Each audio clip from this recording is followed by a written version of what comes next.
Dito naman po sa bandang kanan ko. Ito pa rin ang kanyang niluluto. Kaldaretang kambing. Yan po ang ating isasalu-saluhan mamayang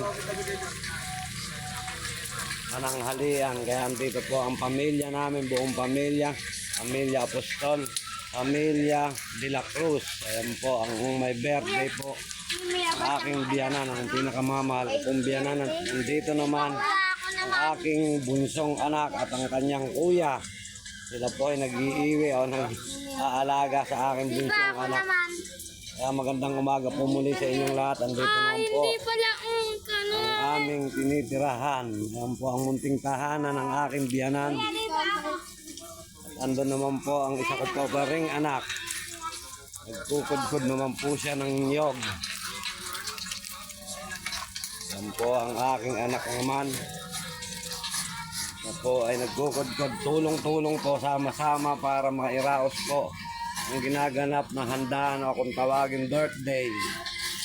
Ayan pa rin po ang isa ko pong anak, sa loob naman po siya.